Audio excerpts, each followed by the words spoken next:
جب بندہ قبر میں جائے گا نا یہ سارے سافٹ ویئر بند ہو جائیں گے. قرآن قبر میں بھی آن لائن ہوگا. کیوں؟ احادیث میں یہ مضمون ہے کہ جو سورہ ملک کی تلاوت کرتا ہے جب عذاب کے فرشتے آئیں گے یہ روک بن جائے گا. قرآن قبر میں نور کا کام کرے گا. یہ سارے سافٹ ویئر آف لائن ہو جائیں گے، لیکن قرآن ہم نے آف لائن رکھا ہے، باقی سارے سافٹ ویئر آن لائن رکھے ہیں. لیکن میری زندگی میں خود ایک واقعہ 2 دن پہلے ہوا. مجھے ایک بندے کو تلاش کرنا تھا، اس کی کچھ امانت تھی میرے پاس، بہت عرصے سے وہ میرے پاس آئے نہیں تھے. میں نے کہا یار فون نمبر پہ کال کی، فون بند، دوسرے نمبر پہ فون کیا، وہ بند. میں نے کہا امانت پڑی ہے، دینی بھی ہے، کیسے ڈھونڈوں ان کو؟ تو میں نے ان کا نام فیس بک پہ ڈالا، ان کے نام کا مجھے اکاؤنٹ مل گیا. میں ان کے اکاؤنٹ پہ گیا، ان کی پوسٹیں دیکھی تو 1 سال ہو گیا انہوں نے کوئی پوسٹ نہیں کی، آن لائن نہیں ہوئے.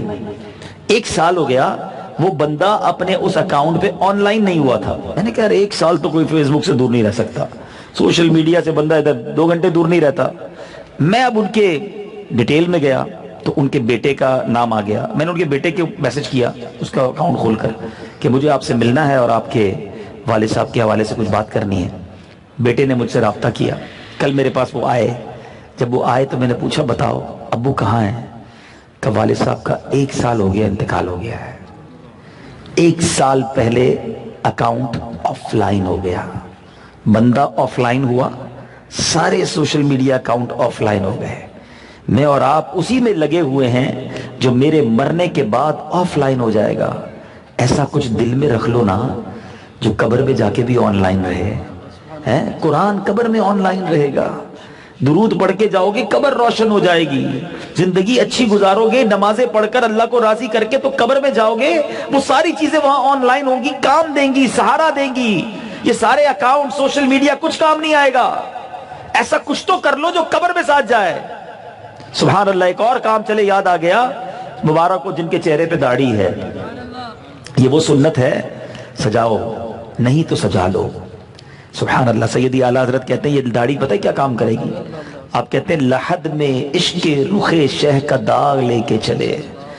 کہتے ہیں میں قبر میں جا رہا ہوں، نبی پاک کے عشق کا ایک نشانی لے کے جا رہا ہوں. لحد میں عشق رخ شہ کا داغ لے کے چلے، اندھیری رات سنی تھی چراغ لے کے چلے.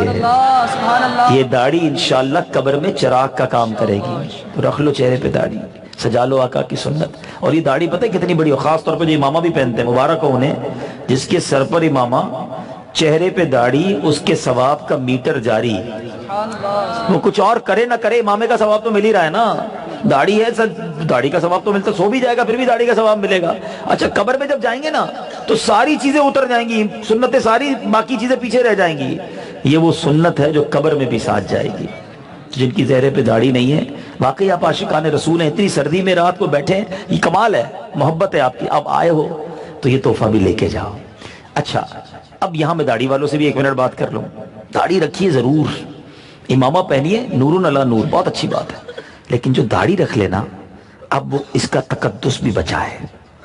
اب اگر یہ حلیہ اپنا لیا ہے نا تو بہت اچھی بات ہے، مگر اب زیادہ احتیاط کرو کہ جھوٹ نہ بولو، حرام نہ کمانا، غلط کام نہ کرنا. اب تمہاری ذمہ داری بڑھ گئی ہے. ہاں پتہ چلا چہرے پہ داڑھی بھی ہے، سر پہ امامہ بھی ہے، مذہبی حلیہ بھی ہے، اور لوگ کہتے ہیں یار یہ تو جھوٹ بولتا ہے، پیسے تو ٹائم پہ دیتا نہیں، کاروبار کرتا ہے تو قرضہ واپس لوٹاتا نہیں. یہ تو مذاق اڑے گا نا مذہبی لوگوں کا. اگر آقا کی سنت سجائی ہے تو سنت صرف داڑھی رکھنے کا نام نہیں ہے. میرے آقا سچے بھی تھے، آقا وعدوں کی پاسداری بھی کرتے، آقا وقت پر پیسے بھی لوٹاتے، سچ بھی فرماتے، دھوکہ نہ دیتے. یہ سنتیں کب اپنائیں گے؟ ایک تو یہ بڑا مسئلہ ہو گیا، جس کو بھی کہو سنتیں اپنائے تو 4-5 سنتیں، سیدھے ہاتھ سے کھانا، بیٹھ کے کھانا، سلام کرنا، امامہ پہننا، داڑھی رکھنا، تیل لگانا، 5-10 سنتیں سنا دیں گے بھائی. اور یہی سنتیں کیا؟ علماء نے 400 کے قریب سنتیں بیان کی ہیں نبی پاک علیہ السلام کی. صرف حلیہ سنت ہے، زبان سچ بولے، پڑوسی کا خیال رکھنا سنت ہے، مسکرانا سنت ہے، ماں باپ کے ساتھ محبت سے پیش آنا سنت ہے، بچوں پر شفقت کرنا سنت ہے. یہ سنتوں پر عمل کون کرے گا؟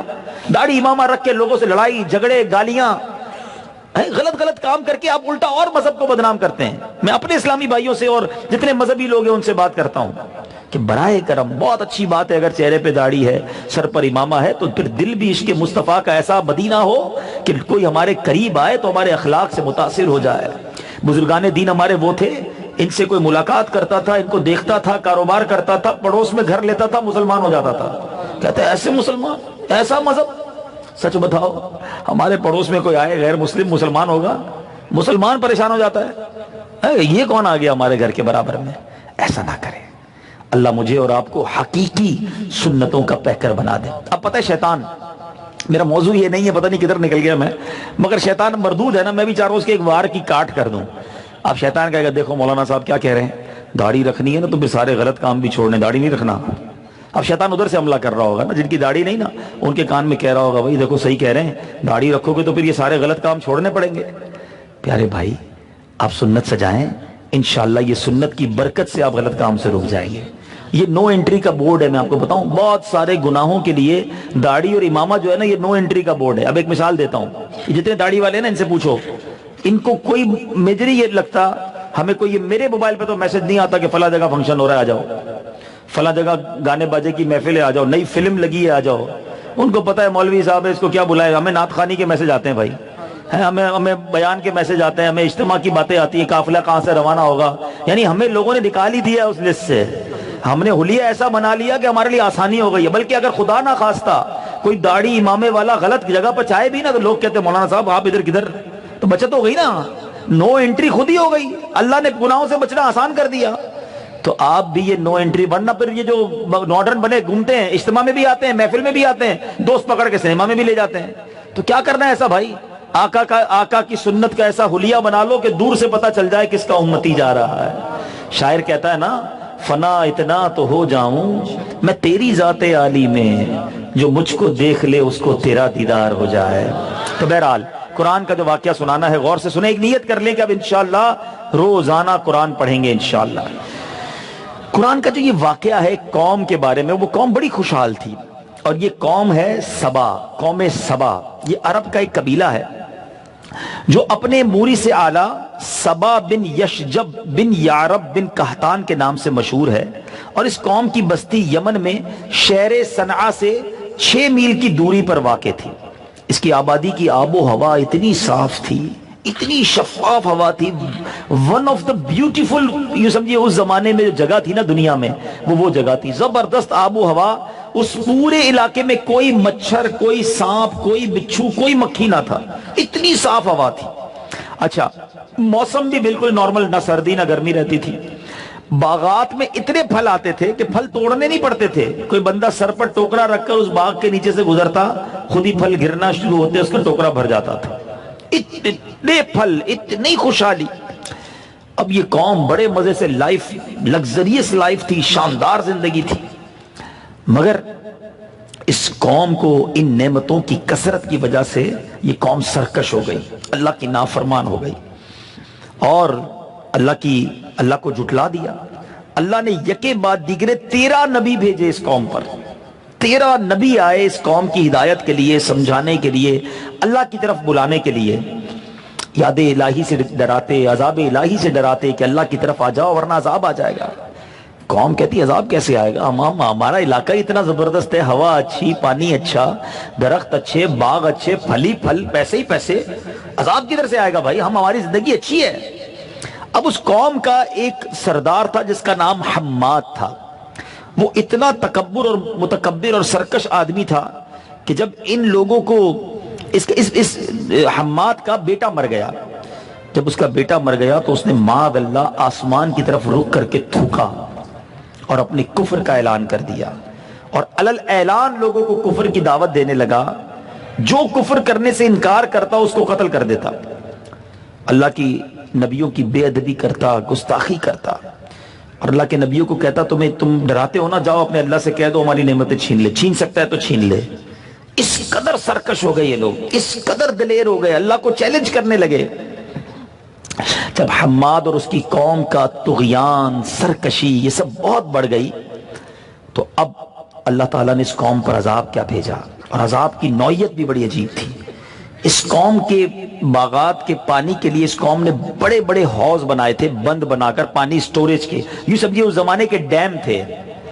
اللہ تعالیٰ نے ایک چوہا بھیجا، ایک چوہا اس نے آہستہ آہستہ ایک سوراخ کرنا شروع کیا، کچھ دن لگے ہوں گے، آخر کار اتنا بڑا سوراخ کر دیا کہ وہ بند ٹوٹا اور ساری قوم سیلاب کی زد میں آ گئی، سارے باغات تباہ ہو گئے، سارے گھر تباہ ہو گئے، ساری قوم دفن ہو گئی، اب ریت کے تودے آئے اور سب غرق ہو گئے۔ اب اس کی بربادی، اس قوم کی جو بربادی تھی نا، ساری دنیا کے لیے ایگزامپل بن گئی، ضرب المثل بن گئی کہ قوم سبا تباہ ہو گئی، قوم سبا کے باغات تباہ ہوئے، اور پھر عمدہ اور لذیذ پھلوں کی جگہ باغوں کا کیا حال ہوا کہ اس میں جنگلی بیروں کے خاردار اور خوفناک جنگل اگ گئے۔ یہ قوم عمدہ اور لذیذ پھلوں کو ترس گئی۔ یہ واقعہ قرآن پاک میں کہاں موجود ہے؟ یہ قرآن پاک میں پوری سورہ سبا موجود ہے۔ اس قوم کا واقعہ بیان کرنے کے لیے 22ویں پارے میں سورہ سبا کی تلاوت کرو، اس کا ترجمہ اور تفسیر پڑھیں گے تو آپ کو اندازہ ہوگا کہ کیا کیا تھا اس قوم کے پاس۔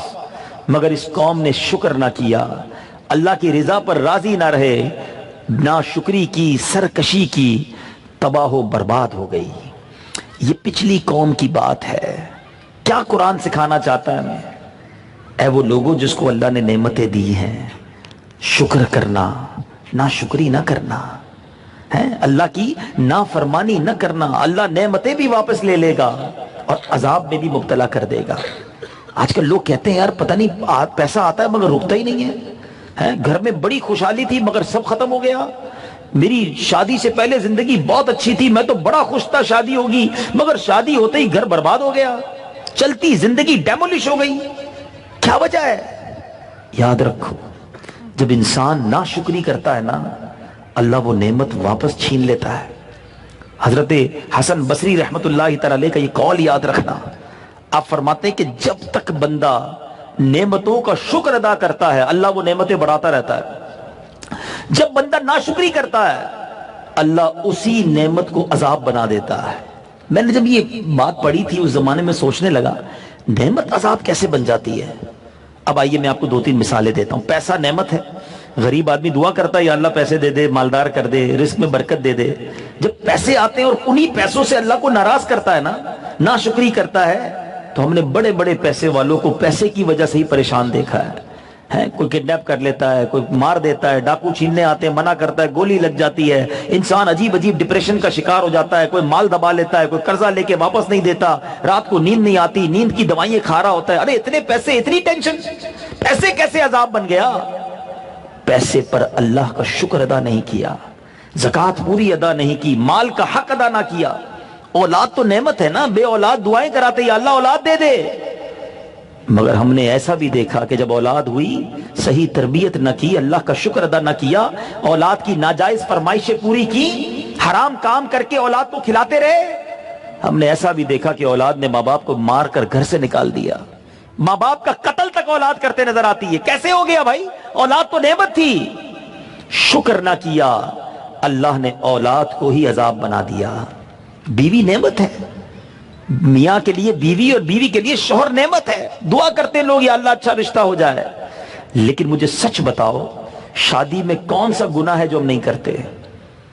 اچھے خاصے نیک نمازی کا گھر ہو، ساری زندگی وہ گناہ نہ کیا ہو، مگر شادی میں پھر بھی کرنا ہے، جوا، تاش، ڈھول، تماشے، بے پردگی، شراب، ناچ، گانے۔